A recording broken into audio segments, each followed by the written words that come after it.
வாழ்க வளமுடன். ஓம் நமச்சிவாய. அனைத்து தமிழ் உள்ளங்களுக்கும் வணக்கம். ரிஷப ராசியில் பிறந்த பெண் தோற்றத்தில் மட்டுமல்ல, நினைப்பிலும் நடப்பிலும் ஆளுமை மிகுந்தவராக இருப்பார். எதற்குமே அழட்டி கொள்ள மாட்டார். வீட்டு வாசலில் அல்லது வரவேற்பு அறையில் பெரிய சத்தம், சச்சரவு, பிரச்சனை என எது நடந்தாலும் அமைதியாக அங்கு வந்து நின்று ஒரே ஒரு பார்வை மட்டும் பார்ப்பார். சட்டென்று அங்கு ஒரு அமைதி நிலவும். சூழ்நிலையை புரிந்து கொண்டு அவர்களுக்கு சில வார்த்தைகளில் தீர்வை சொல்லிவிட்டு உள்ளே சென்று விடுவார். சத்தம் தானாக அடங்கிவிடும், பிரச்சனையும் தீர்ந்துவிடும். அவருக்கு ஆரவாரம் பிடிக்காது. அமைதியாக நிதானமாக சிந்தித்து சரியாக திட்டமிட்டு எதையும் செய்ய வேண்டும் என்று விரும்புவார். மேச ராசிக்காரரைப் போல சற்றென்று கோபப்பட்டு ஆக்ரோசமாக எதுவும் பேச மாட்டார். பதறாத காரியம் சிதறாது என்பதில் நம்பிக்கை உள்ளவர். இவரின் தோற்றத்தை பொறுத்தவரை நடுத்தர உயரம்தான் இருக்கும். நடக்கும் போது அசையாமல் நடந்து வரும் அழகு. பார்வையிலோ உடல் அசைவிலோ எந்த உணர்ச்சியும் காட்டாத நிதானம். இவர் நடையில் வேகம் இருக்காது. நிதானமாக உடல் குலுங்காமல் நடப்பார். நேர்கொண்ட பார்வை உள்ளவர். காதுகள் சற்று விரைப்பாக இருக்கும். மூக்கு நுனி சற்று உயர்ந்தது மாதிரி தோன்றும். பல விஷயங்களை இவர் கண்ணால் கவனிக்காமல் மூக்கால் அறிகிறாரோ என்று தோன்றும். வாசனை நிபுணர். எந்த ஒரு செயலையும் ஆளையும் வாசனையை வைத்தே முன்கூட்டி ஊகித்து விடுவார். இவர் நடத்தை இவரை ஒரு ராணி போல உணரச் செய்யும். செயல்திறம் மிக்கவராக இருப்பார். நடந்ததை பற்றி கவலைப்படாமல் அடுத்து என்ன என்று ஆலோசிக்க தொடங்குவார். வெட்டியாக புலம்பிக் கொண்டு இருக்க மாட்டார். நடந்த செயலுக்கு அடுத்தவரை குற்றம் சொல்வதும் அவர்கள் மீது பழி போடுவதும் இவரிடம் இருக்காது. சரி, நடந்தது நடந்துவிட்டது, இனி ஆக வேண்டியது என்ன என்று பார்ப்போம் என்று ஆக்கப்பூர்வமாக சிந்திப்பார். குடும்பத்தில் பொறுப்பும் பாசமும் உள்ளவராக இருப்பார். வீட்டு பொறுப்பை சிறு வயதிலேயே ஏற்றுக்கொண்டு செம்மையாக செயல்படுவார். பெரிய குடும்பத்தில் வாழ்க்கைப்பட்டாலும் அதை சீரோடும் சிறப்போடும் முன்னுக்கு கொண்டு வருவார். மற்றவர்கள் தன் பேச்சை கேட்க வேண்டும் என்று எதிர்பார்ப்பார். தனக்கு முழு ஒத்துழைப்பு கொடுக்க வேண்டும் என்பதை வலியுறுத்துவார். இவருக்கு யாரும் நெகட்டிவாக பேசுவது பிடிக்காது. எதையும் ஆக்கப்பூர்வமாக சிந்திப்பார். அதன்படியே செயலாற்றுவார். இவர் உழைப்பையும் தன் அறிவையும் நம்புகிறவர் என்பதால் சகுனம், சென்டிமெண்ட்ஸ் எல்லாம் இவருக்கு கிடையாது. தமது குடும்ப நிறுவனம் நலிவடைகிறது என்றால், தனது குடும்ப நலம் தோய்வுறுகிறது என்றால் உடனே அதன் தலைமை பொறுப்பை தானே முன்வந்து ஏற்று அதனை சிறப்பாக நடத்தி முன்னேற்றுவார். இவருக்கு யாரையும் பழிவாங்கும் எண்ணமோ துரத்தி அடிக்கும் எண்ணமோ இருக்காது.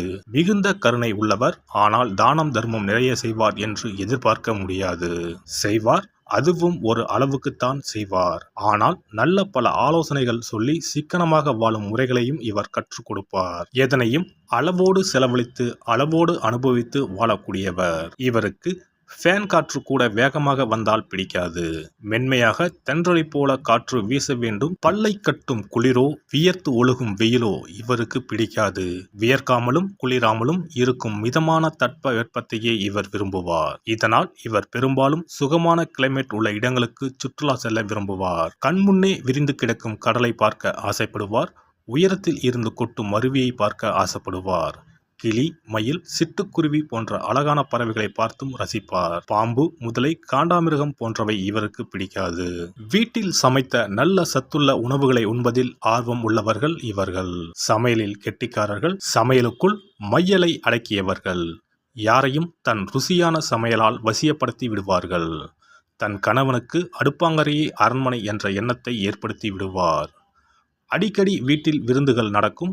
ஊர் முக்கியஸ்தர்கள், தன் கணவரின் தொழில் பங்குதாரர்கள் என அனைவரையும் வீட்டுக்கு விருந்துக்கு அழைத்து தன் விருந்து உபச்சாரத்தில் மெய்மறக்க வைத்து விடுவார். ரிஷபராசி பெண்களின் கைப்பட்டால் பச்சை தண்ணீர் கூட பலரசமாய் இனிக்கும். விருந்துக்கு வந்தவர்களை வரவேற்று உபசரிப்பதில் இவருக்கு நிகர் இவரே. வந்தவர்கள் முன்பு கம்பீரமாகவும் கண்ணியமாகவும் கனிவாகவும் நடந்து கொள்வார்.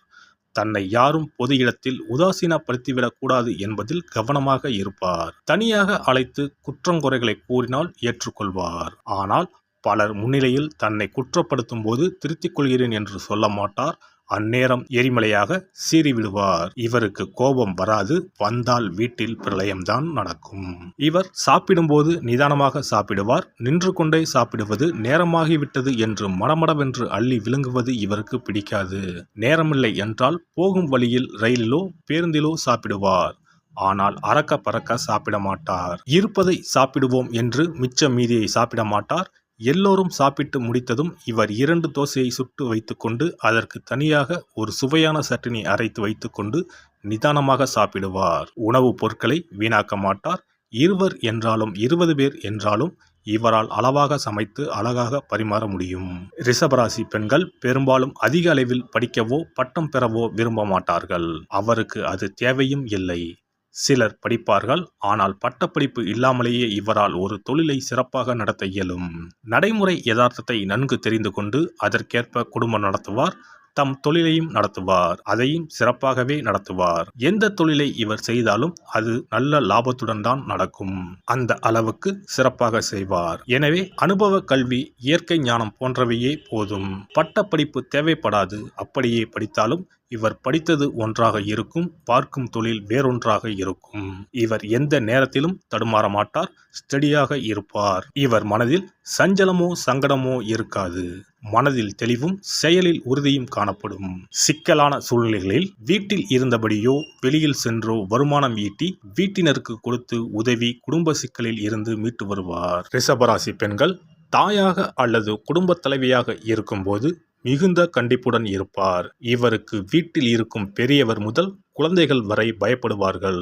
அனைத்தும் சுத்தமாக இருக்க வேண்டும். எடுத்த பொருளை திரும்பவும் எடுத்த இடத்தில் வைக்க வேண்டும். அந்தந்த நேரத்தில் அந்தந்த வேலையை முடித்துவிட வேண்டும். வேலைகளை பெண்டிங் வைக்கக்கூடாது. எது செய்தாலும் அதை முறையாக ஒழுங்காக செய்ய வேண்டும். இவருக்கு சாமி அறையில் இருக்கும் சுத்தமும் நறுமணமும் குளியல் அறையிலும் இருக்க வேண்டும். மாலை வேளைகளில் இப்பெண்களின் வீடுகளில் விளக்கேற்றும் நேரத்தில் பக்தி பாடல்கள், ஸ்லோகங்கள் ஒலிக்க கேட்கலாம். பாட்டு கேட்டுக்கொண்டே சமையல் செய்வது, தையல் தைப்பது இவர்களின் பழக்கம். வெறுமனே பொழுதை போக்கக்கூடாது என கருதுவார். அதே சமயம் பாட்டு கேட்பது இவருக்கு ரொம்ப பிடிக்கும். எனவே இரண்டையும் இணைத்து ஒன்றாக செயல்படுவார். சுக்கிரனின் ஆட்சி அதிகாரத்தில் உள்ள ராசியில் பிறந்த இவர்களுக்கு ஆழமான அலட்டாத காதல் மிகவும் பிடிக்கும். சந்திரன் உச்சமாகும் ராசி ரிஷபம் என்பதால் இவர்கள் மன நிறைவுக்கு அதிக முக்கியத்துவம் கொடுப்பர். காதல் என்பது மனமும் உடலும் இணைந்து செயல்பட வேண்டிய ஒரு அற்புத உணர்வு என்று இவர்கள் நம்புகின்றனர். எனவே இவர்களிடம் காதலை சொல்வதோ காதலை மறுப்பதோ எளிதான செயல் அல்ல. ஆற அமர யோசித்து பல மாதங்கள் பல வருடங்கள் கழித்து கூட இவர் தன் காதலை வெளிப்படுத்தி உறுதி செய்யலாம். அதுவரை பொறுத்திருக்கும் ஆண்கள் அதிர்ஷ்டசாலி. காதலில் இவர் மிகுந்த நேர்மையை எதிர்பார்ப்பார். மொத்தத்தில் நிதானம், நேர்மை, நிச்சயம் என்பது ரிஷப ராசி பெண்களின் லட்சியம். எல்லாம் வல்ல இறையருளால் நீங்களும் உங்கள் அன்பு குடும்பமும் உடல் நலம், நீலாயுள், நிறை செல்வம், உயர் புகழ், மெய்ஞானம் ஓங்கி வாழ்க வளமுடன். இந்த வீடியோ பதிவு உங்களுக்கு பிடித்திருந்தால் லைக் பண்ணுங்க, கமெண்ட் பண்ணுங்க, ஷேர் பண்ணுங்க. மறக்காம சப்ஸ்கிரைப் பண்ணுங்க. பக்கத்துல இருக்கிற பெல் பட்டனை கிளிக் பண்ணுங்க. நன்றி, வணக்கம். ஓம் நமச்சிவாய. சிவாய நம.